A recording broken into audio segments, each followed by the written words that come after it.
ഇതൊരു എന്താ പറയുക, ഒരു പ്രഹസനം എന്നുള്ള വാക്ക്, ഫാട്സ് എന്ന് നമ്മൾ പറയുന്നില്ലേ, പ്രഹസനം. പ്രഹസനം ഇപ്പോൾ കേരള നാടകവേദിയിലില്ല പ്രഹസനങ്ങൾ.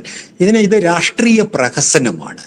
ഈ പ്രഹസനത്തെ കൊണ്ട് ഉണ്ടാക്കാവുന്ന ബലം രണ്ട് കാര്യങ്ങളാണ്. ഒന്ന്, വളരെ കൃത്യമായിട്ട് എനിക്ക് പറയാൻ കഴിയുന്നത്, VD സതീശനെ പൊതു ശത്രുവായി പ്രഖ്യാപിക്കുന്നതിലൂടെ ഈ രണ്ട് സമുദായ പ്രമാണികൾ അദ്ദേഹത്തിന് കോൺഗ്രസിലും UDF-ലും ഉള്ള സ്ഥാനം ഭദ്രമാക്കുകയാണ്. അതാണ് ഇതിൽ അടിസ്ഥാനപരമായിട്ട് വരുത്താവുന്ന ഏക ഒരു ഫോൾ ഔട്ട്. ഇതിന്റെ ഫലമായി എന്താണ് ഉണ്ടാവുക എന്ന് പറഞ്ഞാൽ, സമുദായങ്ങളുടെ, തങ്ങളുടെ കീഴിലുള്ള സമുദായങ്ങളുടെ വോട്ടിനെ ഏതെങ്കിലും തരത്തിൽ സ്വാധീനിക്കും എന്ന് ഞാൻ കരുതുന്നില്ല. അത് പെരുന്നയിലായാലും കടിച്ചോളകരയായാലും അവിടെ നിന്ന് ആജ്ഞാപിക്കുന്നത് അനുസരിച്ച് വോട്ട് ചെയ്യുന്ന ഒരു സമൂഹമല്ല ശ്രീനാരായണീയ സമൂഹവും മന്നത്ത് പത്മനാഭന്റെ മനെ ബഹുമാനിക്കുന്ന നായർ സമുദായവും. ഇത് പല വഴി കേരളത്തിൽ തീരുമാനിച്ചതാണ്. വാസ്തവത്തിൽ ഇതിൽ എന്നെ ഓർമ്മിപ്പിക്കുന്നത് ഒരു വിമോചന സമര അന്തരീക്ഷമാണ്. ഇത് അത്ഭുതകരമായിരിക്കുന്നു. ഒരു ചരിത്രത്തിന്റെ തലതിരിച്ചിടൽ പോലെ. മാർക്സ് ഒക്കെ ആണെങ്കിൽ തലതിരിച്ചിടുക എന്ന് പറയും. ഈ കാര്യങ്ങളിൽ ആദ്യം ഒരു ദുരന്തമായും പിന്നെ പ്രഹസനമായും ഒന്ന് മാർക്സ് പല കാര്യങ്ങളെ പറ്റി പറയുന്നുണ്ട്. അതെ, ഇത് പ്രഹസനമാണ്. കാരണം എനിക്ക് എൻ്റെ ഒരു താങ്കൾ ആദ്യം പറഞ്ഞ പോലെ ശ്രീനാരായണ ഗുരുവും മന്നത്ത് പത്മനാഭനും ശ്രീനാരായണ ഗുരു തീർച്ചയായും സമുദായങ്ങൾ തമ്മിലുള്ള സൗഹാർദ്ദത്തിലും മാനവീയതയിലും ഉറച്ചു നിന്ന ഒരു നവോത്ഥാന നായകൻ. അദ്ദേഹം ഈഴവരുടെ മാത്രം ഗുരു ആയിരുന്നില്ല. അദ്ദേഹം എല്ലാ മതങ്ങളുടെയും അംഗീകരിച്ചിരുന്നയാളാണ്. സമുദായ വ്യത്യാസം കാണാതിരുന്ന വ്യക്തിയാണ്. എന്നാൽ മന്നത്ത് പത്മനാഭൻ അങ്ങനെയാവല്ല.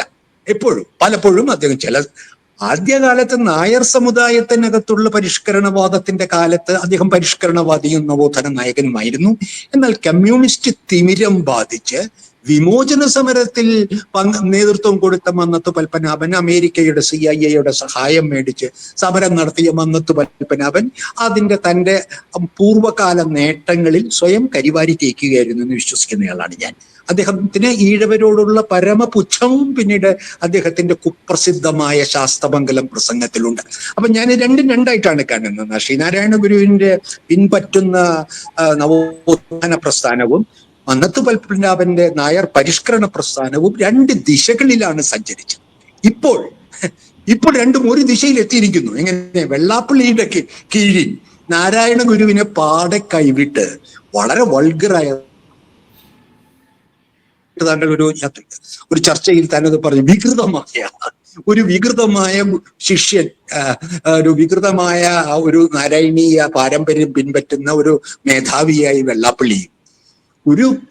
മന്നത്ത് പത്മനാഭന്റെ ഇച്ഛാശക്തിയോ ധാർഢ്യമോ സ്വാധീനമോ ത്യാഗമോ ഇല്ലാത്ത ശ്രീ സുകുമാരൻ നായർ NSSന്റെ നേതൃത്വത്തിൽ ഇരുന്ന് അവർ രണ്ടും പരസ്പരം വാരി പുണരുമ്പോൾ കേരളത്തിലെ ജനങ്ങൾ, അത് സമുത്ഥാന പ്രസ്ഥാനത്തിന് ശേഷം 2025 ഈ സമുദായങ്ങളുടെ വളർച്ചയുണ്ടായിട്ടുണ്ട്. കേരളത്തിലെ രാഷ്ട്രീയം മാറിയിട്ടുണ്ട്. അത് ജനങ്ങൾ ഈ പരിഹാസത്തെ അവർ വോട്ട് സതീശനും UDF-നും അനുകൂലമായി മാറ്റിയില്ലെങ്കിൽ